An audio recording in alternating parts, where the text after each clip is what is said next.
Sudah lebih dari 2 pekan, Yusuf bertaruh nyawa untuk memadamkan kebakaran lahan dan hutan. Siang dan malam, Yusuf dan rekan-rekannya petugas Damkar Kutai Kertanegara, Kalimantan Timur dan para relawan tak kenal lelah agar warga tak semakin menghirup asap karhutla.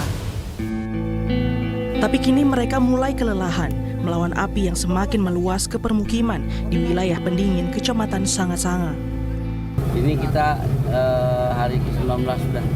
Dari 19 ya? Itu non-stop, asapnya, debunya, apalagi hawa panas. Udah mulai kayak tenggorokan, udah mulai sakit, pernapasan udah mulai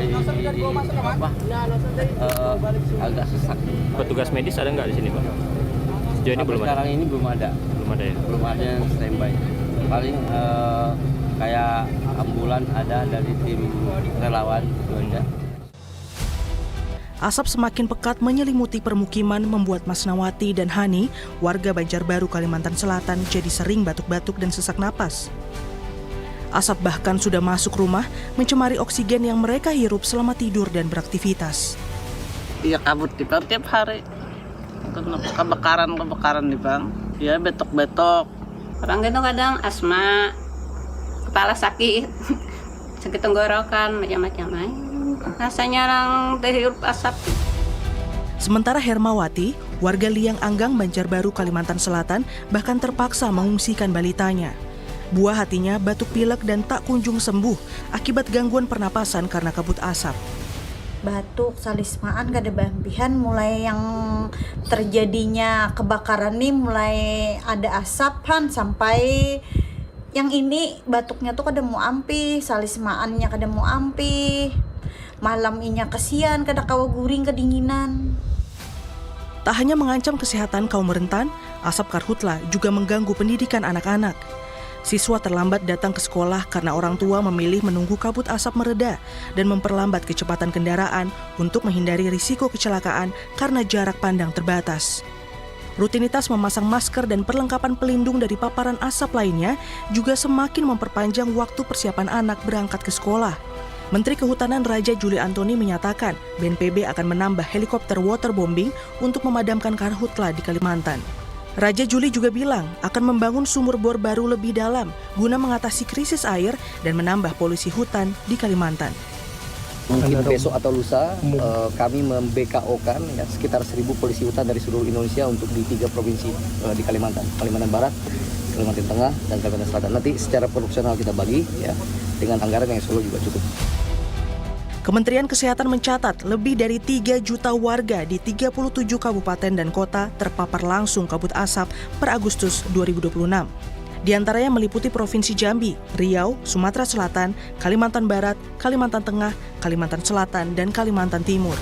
Kemenkes pun menyatakan kasus infeksi saluran pernapasan atau ISPA terus meningkat di sejumlah wilayah tersebut. Kebakaran hutan dan lahan yang mengakibatkan asap beracun terjadi di berbagai wilayah paru-paru Indonesia, mulai dari Sumatera, Kalimantan, hingga Papua. Tak hanya terhadap manusia, karhutla juga mengancam satwa yang dilindungi di Indonesia. 673 hektar hutan dan lahan di habitat gajah Sumatera, kawasan Taman Nasional Waikambas pun ikut terbakar. Orang-utan pun semakin terdesak kala kebakaran hutan semakin meluas di habitatnya. Kebakaran hutan dan lahan terus berulang di Indonesia. Tahun ini, karhutla semakin parah akibat fenomena El Nino dan kekeringan panjang. Terlepas dari fenomena alam, para penegak hukum mengakui ada unsur kesengajaan di balik karhutla yang terus meluas. Polda Riau menetapkan 35 tersangka dari 32 laporan kasus kebakaran hutan dan lahan Provinsi Riau selama periode 2026. Polisi mengungkap motif sebagian besar pelaku membakar hutan untuk membuka lahan perkebunan. Dari 35 tersangka yang sudah kita proses, 17 itu sudah kita tabiakan ke jaksa.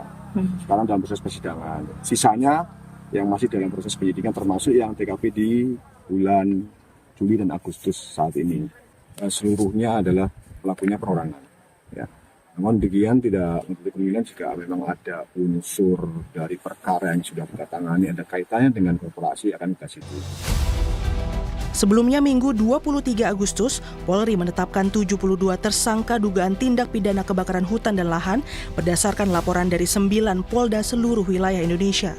Di antaranya Polda Riau, Sumsel, Jambi, Kalbar, Kalteng, Kalsel, Kaltim, Kaltara, dan Aceh. Polri berjanji menindak tegas pembakar hutan dan lahan termasuk korporasi besar. Jumlah tersangka kurang lebih yang sudah ditetapkan adalah 72 orang tersangka perorangan. Setelah tadi ada hotspot, kemudian dicek, ternyata benar ada kebakaran, dan kebakaran itu patut diduga adanya kesengajaan. Kami akan kejar sampai orang yang menerima keuntungan atas pembakaran tersebut. Sejauh ini pemerintah mengungkap ada 4 korporasi yang diduga terlibat karhutla di Kalimantan Barat. Tadi dilaporkan ada 4 korporasi yang sedang dalam proses penyelidikan ya. Di dalam 2 rapat koordinasi tadi itu menjadi salah satu penekanan dari Bapak Presiden dan kita semua bahwa bila mana ditemukan ada tindak-tindak pidana yang memang itu melanggar dan menyebabkan terjadinya kebakaran, itu harus ditindak baik perorangan maupun korporasi-korporasi maupun individu-individu atau siapapun yang memberikan arahan atau perintah untuk melakukan pembakaran atau melakukan pembukaan lahan dengan cara membakar. Menteri Lingkungan Hidup Jumhur Hidayat menyampaikan hal berbeda sehari sebelumnya. Jumhur mengaku tak menerima laporan karhutla terjadi di wilayah konsesi setelah mengumpulkan 400 perusahaan pemilik konsesi hutan di Indonesia. Artinya apa? Penerima konsesi taat dan patuh terhadap perintah regulasi. Dan alhamdulillah sampai hari ini tidak ada laporan pemilik konsesi wilayahnya terbakar. Nah, yang sekarang terjadi, mohon maaf ya, itu di wilayah open access. Open access itu yang dimiliki oleh masyarakat. Greenpeace mendesak pemerintah tegas menindak korporasi yang terbukti membakar hutan dan lahan. Jika tak cepat teratasi, Greenpeace memprediksi Indonesia berisiko merugi ratusan triliun rupiah. Penegakan hukum terhadap perusahaan-perusahaan yang kedapatan membakar wilayahnya, wilayah konsesinya, atau wilayah di sekitar konsesinya, seharusnya mendapatkan sanksi yang besar, yang kuat, yang memberikan efek jera.